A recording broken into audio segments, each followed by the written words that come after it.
ប៉ុន្តែមនុស្សប្រុសយើងពេលខ្លះបើតែបកែនិយាយបកែចាក់ដោតបកែជេរបន្តិចហ្នឹងបើថាបកែជាងស្រីទៅទៀតហ្នឹងណាមានណាហើយមិនមែនទម្លាក់កំហុសអស់ហ្នឹងទៅលើតែមនុស្សស្រីទេយើងដឹងថាកន្លែងណាដែលមនុស្សប្រុសនិយាយដើមគ្នាច្រើនទេដឹងទេកន្លែងណាឡាញរៀនកាហ្វេនឹងគឺកន្លែងដែលមនុស្សប្រុសហ្នឹងគឺថាប្រជុំគ្នានិយាយដើមតែម្ដងពីបុរាណមកតតែ100ឆ្នាំអីចឹងទៅទៅតាលើស100ឆ្នាំអីចឹងទៅបានហៅថាអាយុវែងប៉ុន្តែយើងសប្តាហ៍ថ្ងៃនេះបើសិនតែត្រឹមតែ76 77ហ្នឹងគឺថាអាយុវែងលើសពីអាយុខៃហើយព្រោះតែអាយុខៃមានត្រឹមតែ70ជាងឆ្នាំប៉ុណ្ណឹងប៉ុន្តែក៏លេចមកព្រះពុទ្ធសាសនាយើងវិញព្រះពុទ្ធសាសនាក៏មានអាយុខៃយ៉ាងនឹងដែរព្រះដ៏មានពភាបរមគ្រូគ្រប់ព្រះអង្គក្នុងពុទ្ធកាលខ្លះកាលណាដែលព្រះអង្គបានត្រាស់ដឹងហើយព្រះអង្គមានបច្ចុប្បន្នវែងទៅមិនបានតាំងទុកនៅព្រះសាសនាអីទេគឺថាកាលណាដែលព្រះអង្គមានបច្ចុប្បន្នដល់ទៅ100,000 ឆ្នាំឬក៏80,000 ឆ្នាំឬក៏70,000 ឆ្នាំឬក៏90,000 ឆ្នាំអីជាដើមកាលណាដែលលោកមានប្រជជនវែងដល់ច្រើនទៅគឺថាលោកមិនបានតាំងទុកព្រះសាសនាអីទេព្រះរាមាភិអង្គខ្លះព្រះអង្គមានបច្ចុប្បន្ន20,000 ឆ្នាំអញ្ចឹងទៅគឺថាព្រះអង្គប្រកាសសម្ដែងពធព្រះវិន័យត្រៃសិក្ខាគឺថាក្នុងសម័យដែលព្រះអង្គគង់នៅពេលដែលព្រះអង្គបរិនិព្វានហើយសាសនាក៏រុះរយជាលំដាប់ទៅប៉ុន្តែព្រះរាមាភិព្រះអង្គមានបច្ចុប្បន្នអាយុគង់វធរមានទៅបានត្រឹមតែ80 វស្សាព្រោះវិបាករបស់កម្មដែលព្រះរាមាភិព្រះអង្គធ្លាប់សន្សំមកក្នុងកាលកន្លងធ្វើឲ្យព្រះអង្គមិនអាចគង់នៅរហូតដល់អាយុកាប់បានប៉ុន្តែ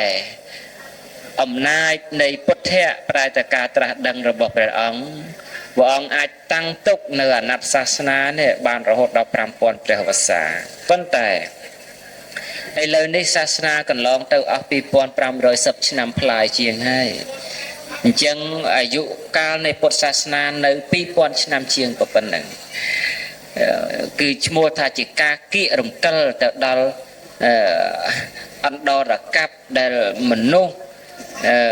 ជួបនៅវិបាកដោយបាបផ្សេងមកចូលនៅក្នុងខណ្ឌសន្តានអញ្ចឹងហើយជារឿងដែលយើងក៏បីភ័យខ្លាចដែរព្រោះថាបើយើងគិតពីមួយឆ្នាំវាយូរប៉ុន្តែបើគិតពី10 ឆ្នាំមនុស្សមិនដឹងថាមាន10 ឆ្នាំប៉ុន្មានដងទេប៉ុន្តែបើគិតថាជាតិកំណើតវិញគឺថាមនុស្សនេះមិនមានជាតិកំណើតអីប្រមាណដងទៀតទេបើថាអាយុ100 ឆ្នាំស្លាប់ឬក៏70 ឆ្នាំស្លាប់យ៉ាងច្រើន7 ឬក៏10 ជាតិទៀតនេះគឺថាអស់បាត់អស់ទៅព្រះសាសនាទៅបាត់ហើយកាលណាអស់ទៅព្រះសាសនាកើតមកសិនតែបានកើតក្នុងកំណើតជាទេវតាផុតទៅក្នុងវិស័យកំឡុងដែលមនុស្សជួបនៅអន្តរកັບបើថាមនុស្សមានអាយុ10 ឆ្នាំស្លាប់ប្រព្រឹត្តធម៌ជាតិរច្ឆានប្រយោគមិនស្គាល់ម្ដាយឪពុកមិនស្គាល់បងប្អូនអីជាដើមឃើញមុខចង់កាប់សម្លាប់គ្នាអីជាដើមនេះគឺថាជារឿងដែលគួរតក់ស្លុតគួរសង្វេគព្រោះមនុស្សយើងជាសត្វពូកែជាងសត្វដតីអញ្ចឹងហើយល្អក៏ល្អខ្លាំងបើអាក្រក់នឹងក៏អាក្រក់ខ្លាំងដែរឥឡូវឧបមាសាកយកវងដំរី 1000 ហើយនឹងមនុស្សដែលមានកម្លាំង 1000 ឲ្យសម្លាប់គ្នាមើលដំរីសម្លាប់មនុស្សមិនឈ្នះមនុស្សសម្លាប់ដំរីទេព្រោះថាមនុស្សមានអបាយក្នុងការធ្វើអាក្រក់ហ្នឹងក៏វាច្រើនដែរប៉ុន្តែមនុស្សក៏មានអបាយក្នុងការធ្វើល្អដែរអបាយត្រង់ទីនេះគឺថាការឆ្លៀសក្នុងការប្រព្រឹត្តធ្វើនៅរឿងល្អឬក៏រឿងមិនល្អអាស្រ័យលើសទ្ធាដែលមានអាស្រ័យលើអង្គគឺសទ្ធាដែលមានប៉ុន្តែយើងកើតមកជាមនុស្សមិនមាននៅសទ្ធាទេมันប្រកបដោយឥន្ទ្រី5មាននៅសទ្ធាជាពុកហេតុឲ្យកើត អន្ត្រីផ្សេង4ទៀតទេគឺថាមនុស្សដេកផ្ដួលតែទៅលើនៅអំពើបាបច្រើនជាងខ្នះខ្នែងធ្វើនៅលើអំពើល្អព្រោះថារឿងដែលធ្វើបាបនោះគឺថាมันពិបាកទេសប្តាហ៍ថ្ងៃគឺថាងាយស្រួលការធ្វើបាបហ្នឹងគឺងាយស្រួលព្រោះតែផ្លូវហ្នឹងមនុស្សដើរច្រើនតែមនុស្សដើរច្រើនគឺថាវារលោងល្អมันមានរលាក់มันមានទឹះมันមានទាស់អីទេគឺថាទៅបានដោយស្រួលអញ្ចឹងតែហ្មងប៉ុន្តែថាអំពើល្អនេះជាផ្លូវដែលមនុស្សទៅបានដោយតិចតែសត្វលោកក្នុងលោកកសន្និវាសទាំងមូលក្នុងចក្រវាលទាំងមូលគឺថាធ្វើបានដោយតិចអញ្ចឹងផ្លូវហ្នឹងដូចជាមិនសូវល្អល្អះអីទេគឺថាមានព្រៃស្ដុកមានថ្មបាំងមានបលារាំងអីជាដើមប៉ុន្តែបើសិនជាបរិស័ទអ្នកមានសទ្ធាជាប្រធានហើយក្នុងអន្ត្រីមួយហើយប្រកបដោយវិរិយៈទេគឺថាឆ្លងទៅលើផ្លូវនោះបានព្រោះថាការទៅបានដោយសទ្ធានឹងឯងជាបឋមប្រធានបើរឿងអាក្រក់លើលោកនេះមានជាពិបាកកសាងអីយើងមើលថាការនិយាយដើមអ្នកដតីអីជាដើមគឺថាសិតតែជារឿងដែលងាយស្រួលក្នុងការធ្វើហើយសប្ងៃគេច្រើនតែទម្លាក់កំហុសថាអ្នកពូកែនិយាយដើមគេគឺថាមនុស្សស្រីអញ្ចឹងទៅប៉ុន្តែតាមពិតមិនទេបើអង្គុយគិតឲ្យមែនទែនមនុស្សប្រុសយើងពេលខ្លះក៏មិនធម្មតាដែរតែមនុស្សស្រីតែធ្វើមិនទេធម្មជាតិវាថាអញ្ចឹងគេសឹងថាទម្លាប់ទៅហើយប៉ុន្តែមនុស្សប្រុសយើងពេលខ្លះបើតែបកែនិយាយបកែចាក់ដោតបកែជេរបន្តិចហ្នឹងបើថាបកែជាងស្រីទៅទៀតហ្នឹងណាមានណាហើយមិនមែនទម្លាក់កំហុសអស់ហ្នឹងទៅលើតែមនុស្សស្រីទេយើងដឹងថាកន្លែងណាដែលមនុស្សប្រុសនិយាយដើមនេះច្រើនទេដឹងទេកន្លែងណាឡាញរៀនកាហ្វេនឹងគឺកន្លែងដែលមនុស្សប្រុសហ្នឹងគឺថាប្រជុំគ្នានិយាយដើមតែម្ដងនេះអញ្ចេះនោះអញ្ចោះទៅផឹកកាហ្វេផងទៅជក់បរិយផងទៅកាហ្វេមួយកែវ 1500 2000ហ្នឹងគឺថានៅ 2-3 ម៉ោងអញ្ចឹងទៅឯកាលដែលនៅហ្នឹងគាត់មាននៅធ្វើអីបើមិននិយាយដើមគេនៅមិនសុខមិនមែនកាហ្វេមួយកែវហ្នឹងអង្គុយតែផ្អែមមិនចេះសាបឯណាគឺថាសាបដែរប៉ុន្តែអ្វីដែលផ្អែមធ្វើឲ្យគាត់អង្គុយបានយូរគឺថាគាត់អង្គុយនិយាយដើមគេនឹងឯងហ្នឹងគឺថាកន្លែងដែលមនុស្សប្រុសយើងច្រើនទៅនិយាយដើមគេហ្នឹងគឺថាកន្លែងហ្នឹងប៉ុន្តែកន្លែងដែលមនុស្សស្រីបកាយនិយាយដើមគេពីសម័យបុរាណគឺនៅកំពង់ទឹកប្រពីដើមណែស្រីល្ងាចឡើងចេញទៅដងទឹកយើងពីដើមมันមានដងស្នប់អីជីកនៅតាមផ្ទះទេវាច្រើនតែមកភូមិអីមានមួយអីប៉ុណ្ណឹងហើយល្ងាចឡើងទៅជុំគ្នាទៅនឹងទៅនិយាយដើមទៅពីប្តីវាអីចឹងទៅអស់អីនិយាយទៅនិយាយប្តីខ្លួនឯងឲ្យគេស្ដាប់អញ្ចឹងទៅប៉ុន្តែសប្ងៃដឹងថាកន្លែងណាមនុស្សស្រីនិយាយដើមនេះទេដឹងទេហ៎កន្លែងណាមែនទេម្លាយមនុស្សស្រីនិយាយដើមគេដោយច្រើនសប្ងៃកន្លែងធ្វើកញ្ចក់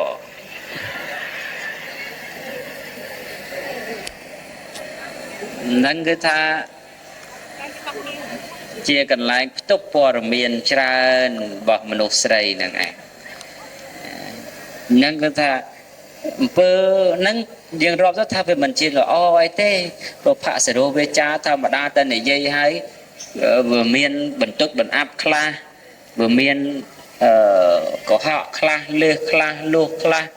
បើទោះតែរឿងពិតក៏ដោយបើនិយាយប្រកបដោយចេតនាមិនល្អក៏វាជាអកុសលប្រទៀតដែរប៉ុន្តែរឿងអស់នេះមនុស្សចូលចិត្តធ្វើមនុស្សចិត្តធ្វើព្រោះអ្វីព្រោះសេចក្តីប្រមាទច្រើនព្រោះសេចក្តីប្រមាទមនុស្សកាលណាប្រកបដោយសេចក្តីប្រមាទធ្វើនៅអំពើបាបងាយប៉ុន្តែបើសិនជា មានសក្តីខ្មាស់បាបច្រើនមានសក្តីខ្លាចបាបច្រើនដែលជា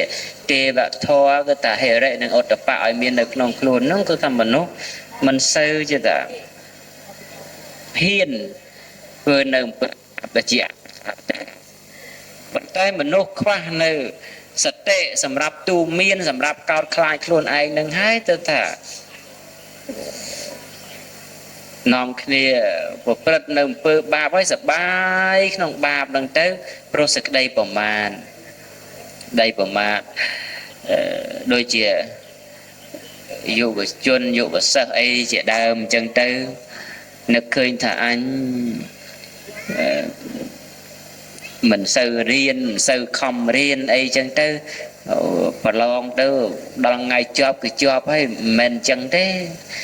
ការគិតហ្នឹងវាជាការគិតក្នុងសក្តីប្រមាទនឹងឯងប៉ុន្តែដល់ពេលទៅជួបរឿងជាក់ស្ដែងគឺថាមិនទទួលបានលទ្ធផលល្អព្រោះដោយសារសក្តីប្រមាទអញ្ចឹងយើងក៏បីលៃយ៉ាងម៉េចកាត់បន្ថយសេចក្តីប្រមាទដូចខ្ញុំកណ្ដាលខ្ញុំតែងតែដាស់តឿនលោកទាំងឡាយរឿយអញ្ចឹងថាបើសិនជាខ្លាចអីគឺមិនអីទេខ្លាចតែមិនអីទេដែលវាចេះតែអីនោះបើគេថាទេកុំបើកម៉ូតូលឿនពេកណាគោខាងមុខមិនអីដល់តែគោចូលម៉ូតូហើយបានតែអីមែនហ្នឹងណាកុំនិយាយដើមគេណាម្ចាស់គេដឹងប្រយ័ត្នគេរករឿងណាមិនអីទេដល់តែគេដឹងទៅកើតក្តីកើតក្តាំឡើងនេះកុំខ្ចីលុយគេទៅចាយវាហឺហាអត់អំពើណាប្រយ័ត្នប្របាណាមិនអីទេដល់តែខ្ចីគេហើយមិនយកទៅរកស៊ីធ្វើស៊ីអីយកទៅចាយវាផ្ដេសផ្ដាស់ទៅដល់តែពេលម្ចាស់គេត្រូវទាត្រូវសងទៅលហេមលហាមពិបាករដោះតន់នាយអាយរហូតដល់មានរឿងក្តីក្តាំជាប់គុកជាប់ច្បាក់ដោយសារតែអារឿងផ្ដើមពីខ្លួនឯងទេមិនអីសោះហ្នឹងណាជួនកាលយើងហេតុតែចង់បានវត្ថុដែលជាទីស្រឡាញ់សុខចិត្តតែខ្ចីបុលគេហើយទាំងដែលថាយើងរស់នៅអត់វត្ថុទាំងអស់ហ្នឹងក៏តែរស់បានដែរយើងតែកំណត់គោលដៅជីវិតយើងថារកទទួលទានហើយយើងចេះតែលោកខ្លាំងអញ្ចឹងទៅចង់បានមួយខែចំណូលរាប់ម៉ឺនរាប់ពាន់ដោយគេសុខចិត្តតែខ្ចីបុលគេដើម្បីពង្រីករបរដែលវាមិនច្បាស់លាស់មិននឹងថឹងខ្វះការសិក្សាពិសោធន៍ឲ្យត្រឹមត្រូវខ្វះបច្ចេកទេសខ្វះអ្នកប្រឹក្សាយោបល់អីត្រឹមត្រូវចេះតែធ្វើទៅចុងក្រោយកាលដែលនៅរបរតូចគឺតែមានក្តីសុខណារកទទួលទានបានប៉ុណ្ណាក៏អាស្រ័យប៉ុណ្ណឹងមានផ្ទះនៅដេកស្រួលមានឱកាសនៅជាមួយប្រពន្ធកូនស្វាមីភរិយាអីចឹងជាដើមប៉ុន្តែដល់ទៅពេលបង្កើតមុខរបរធំចំណូលនោះបែរជាមិនសូវឃើញតែបំណុលគឺថារបរនោះហាងនោះធំណាស់ប៉ុន្តែមួយខែត្រូវបង់ធនាគារ$30,000 $10,000 $7,000-8,000 អីចឹងជាដើមទៅហើយការងារដែលថាជាពាក់លុយគេនេះវាមិនសូវស្រួលទេលោកទាំងឡាយដឹងថាថ្ងៃណាខែណាដែលលឿនជាងគេទេក្នុងឆ្នាំទាំង12នេះឆ្នាំទឹកក្នុងឆ្នាំយើងមានខែ12តើខែមួយណាដែលលឿនជាងគេខែកុម្ភៈអញ្ចឹងហ៎មិនត្រូវទេខែដែលជាពាក់ធនាគារគឺលឿនជាងគេគឺថា31ថ្ងៃក៏នៅតែលឿន30ថ្ងៃក៏នៅតែលឿនដែរព្រោះការដែលជំពាក់គេវាលឿនជាងស្អីទាំងអស់បន្តិចដល់ហើយប៉ុន្តែបើយើងមិនជំពាក់គេគឺថារស់នៅក្នុងខែ28ថ្ងៃក៏តែប៉ុណ្ណឹងខែ30ថ្ងៃក៏តែប៉ុណ្ណឹងខែ31ថ្ងៃក៏ប៉ុណ្ណឹងព្រោះថាវាមិនមាននៅមន្ទិលដែលជារឿងញ៉ាំងនៅចិត្តឲ្យរំជើបរំជួលញាប់ញ័រភ័យខ្លាចនោះអញ្ចឹងគឺថាក្នុងសហសវត្សថ្មីក្នុងទសវត្សថ្មីក្នុងសតវត្សថ្មីនេះគឺថាជាមនុស្សប្រកួតប្រជែកដោយចំណេះដឹងនិងសមត្ថភាព យើងគប្បីកុំព្យាយាមបង្កើតបំណុលទាំងដែលយើងមិនមានសមត្ថភាពគ្រប់គ្រាន់ក្នុងកញ្ចប់ថវិកានឹងនោះ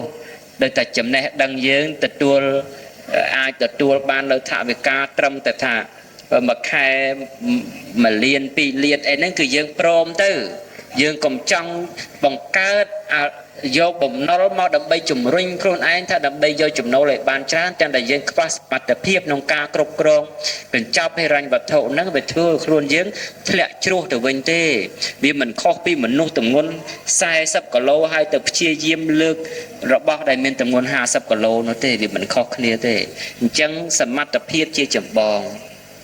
ខ្ញុំកណាខ្ញុំនិយាយនេះអ្នកដែលស្ដាប់ភាគច្រើនទៅមានតែថា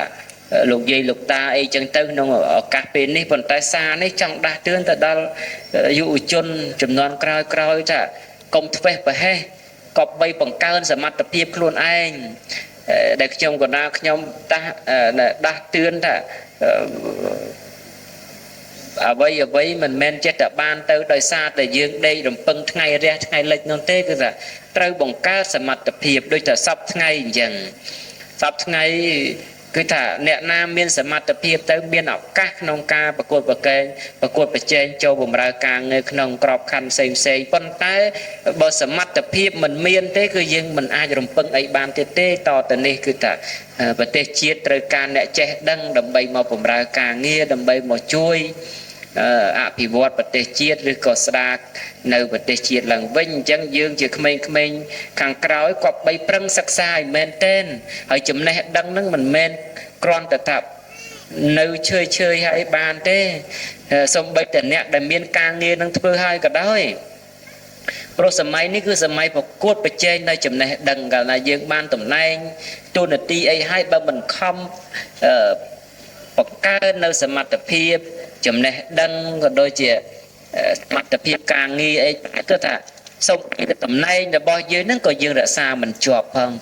អាហ្នឹងគឺថារឿងទៅមុខទេគឺអញ្ចឹងគឺថាយើងលៃយ៉ាងម៉េចប្រឹងប្រែងរៀនសូត្រឲ្យមែនតែនកុំប្រឹងទៅថាក្មេងសាលាទៅប្រឹងតែលេងហ្គេមទៅប្រឹងតែលេងបាល់ពេកប្រឹងតែចូលទៅកន្លែងសប្បាយផ្សេងពេកអីអញ្ចឹងទៅផ្លិចការសិក្សារៀនសូត្រជាចម្បងហើយដល់តែមិនមែនតែយើងរៀនដើម្បីប្រឡងឲ្យជាប់ឯណាប៉ុន្តែយើងរៀនដើម្បីប្រឡងឲ្យជាប់យើងអត់មានសម្ពាធទេព្រោះថារៀនចប់ទី12ហើយក៏ជាប់ហើយទទួលបានសញ្ញាបត្រទុតិយភូមិហើយគឺថារួចខ្លួនហើយឬក៏ចូលទៅបដែតនៅក្នុងក្ររៀននៅសាកលវិទ្យាល័យឬមហាវិទ្យាល័យដើម្បីយកបរិញ្ញាបត្រអីផ្សេងទៀតគឺថារៀនចប់គឺរួចខ្លួនហើយប៉ុន្តែ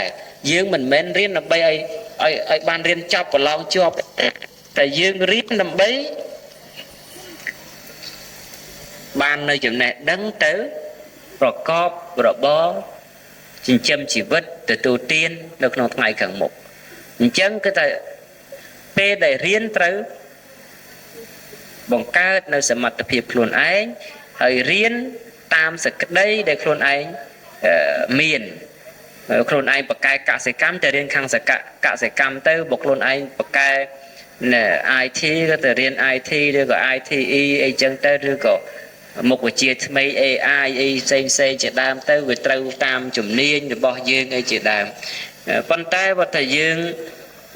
បកកែនៅអសរសាស្ត្រយើងទៅសិក្សាអំពីភូមិវិទ្យាវត្តវិទ្យាឬក៏អសរសាស្ត្រខ្មែរអីជាដើមអញ្ចឹងទៅអសរសាស្ត្រភាសាផ្សេងអីជាដើមទៅដើម្បីបង្កើតនៅចំណេះដឹងនិងសមត្ថភាពរបស់យើងឲ្យត្រូវគោលដៅកុំឲ្យតែខ្លួនឯងបកកែចេះខ្មែរហើយប្រឹងតែរៀនភាសាណាដែលខ្លួនឯងមិនជំនាញហ្នឹងមិនទេព្រោះតែគ្រប់ភាសាសិតតែមានដងក៏ថាជំនាញពីកំណើតហើយភាសាជាតិហ្នឹងក៏ដូចគ្នាដែរបើកាលណាយើងប្រឹងឲ្យតែច្បាស់លាស់ទៅសប្តាហ៍ថ្ងៃខ្មែរហ្នឹងឬខ្មែរដែលច្បាស់លាស់ជាមួយភាសាខ្មែរខ្លួនឯងហ្នឹងក៏ថាពិបាកដែរហ្នឹងមិនទៅងាយស្រួលអីប្រហែលកាលណាយើងមានទៅយើងមានសមត្ថភាពក្នុងការបង្រៀនក្នុងការចិញ្ចឹមជីវិតយើងទៅបានឲ្យតែច្បាស់កុំឲ្យថាមាន10មុខចេះទាំង10មុខតែមិនប្រកាសមួយណានោះក៏មិនកើតដែរគឺថាគប្បីឲ្យប្រកាសមួយអញ្ចឹងទៅឲ្យប្រសព lơ chủng nia như vậy muối đầm bay tua tiền chỉnh châm chỉ vật dươngประจำថ្ងៃនឹងโดยថាណាដែលគេកាច់ផ្កាលក់គេចេះតែដាំផ្កាលក់ក៏គេរស់មើលដូចតែផ្កាអញ្ចឹងអីមិនយើងអ្នករកគ្នាទៅដាំឯណាមនុស្សម្នាក់មួយក្រុមពីរក្រុមដែលគាត់ជំនាញឯងគាត់ដាំហើយមានអីចិញ្ចឹមជីវិតរបស់គាត់ស្រួលអ្នកដែលជំនាញបង្កើតស្អីមួយគឺថាឲ្យតែយើងប្រកាសច្បាស់លាស់ទៅគឺថានឹងមានសមត្ថភាពនឹងចិញ្ចឹមយើងខ្លួនយើងហើយអភិវឌ្ឍខ្លួនយើងឲ្យខ្ពង់ខ្ពស់ប្រសើរទៅបាននឹងជារឿងអញ្ចឹងហើយដូចថ្ងៃនេះបុណ្យផ្កាសាមគ្គីដើម្បីកសាងហេដ្ឋារចនាសម្ព័ន្ធផ្សេងផ្សេងក្នុងវត្តមានសិទ្ធិពុទ្ធរូបអីជាដើមគឺថានេះជាជំនាញរបស់លោកសង្ឃ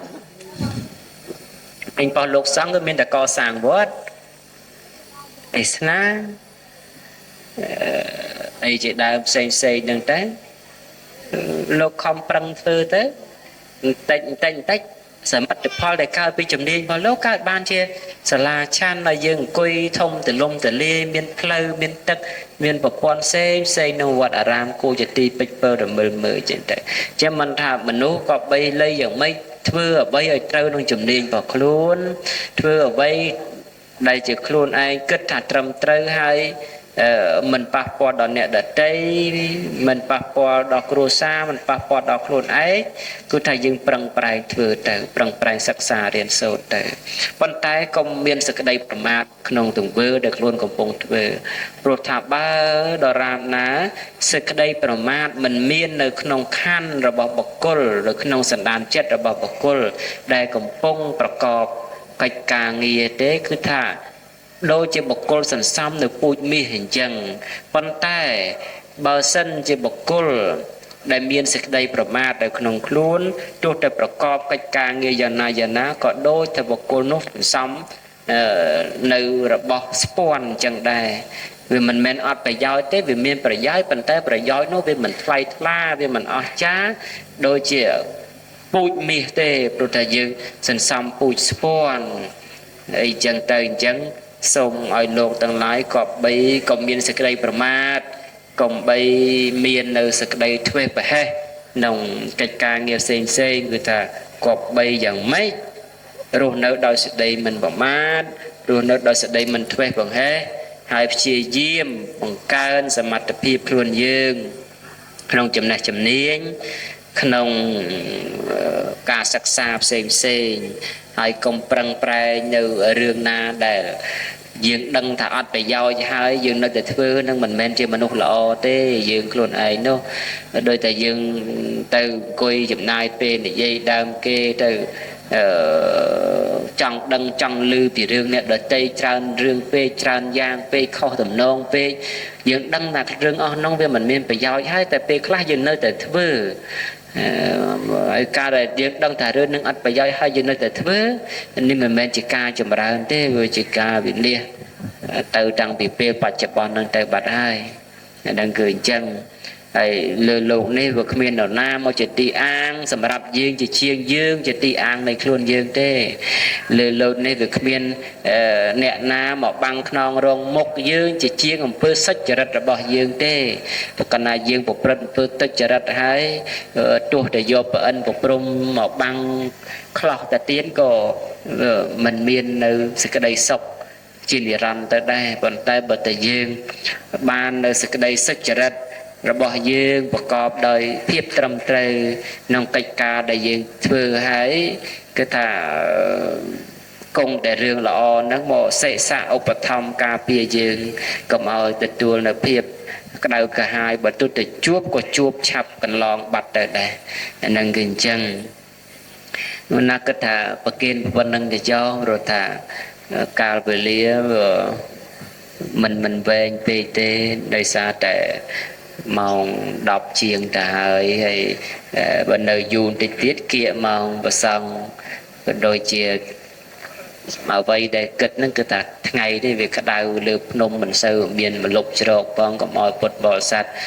បបាយូរព្រោះតែក្តៅមែនតែនទៅស្ដាប់ធម៌មិនឮធម៌អីទេឮតែក្តៅហើយបកហ្នឹងឯងទៅ នឹងគឺថារឿងនឹងវាអញ្ចឹងដែរមានឱកាសសំគួរល្ងាចអីទៅអានឹងយើងចេះតែវែងដោយសារតែតិចទៅប៉ុន្តែពេលព្រឹកហ្នឹងគឺថាក្តៅទៅហើយយើងមិនអាចទៅយូរអីវែងទៅទៀតទេខ្ញុំកណ្ដាលខ្ញុំប្រគេនជាធម្មកថាប៉ុណ្ណឹងពុទ្ធគុណណាគុណម្ចាស់ព្រះរាជាគណៈគ្រប់ព្រះអង្គដូចជាពុទ្ធញាតិញោមពុទ្ធបរិស័ទទាំងអស់ដែលមានសទ្ធាបានរួបរวมនេះក្នុងវេលាឱកាសនេះសូមឲ្យបាននៅប្រយោជន៍បាននៅសេចក្តីសុខបាននៅសេចក្តីចម្រើនអស់កាលជាងវែងតទៅយ៉ាងធម្មទេសនាងទេសសាមនេះទីធម្មវសេសទេសនាសម្ដែងនៅខ្ញុំកណ្ណាអាត្មាភាពកសន្នមត្តចប់តែប៉ុណ្ណេះឯងអេវ៉ាំង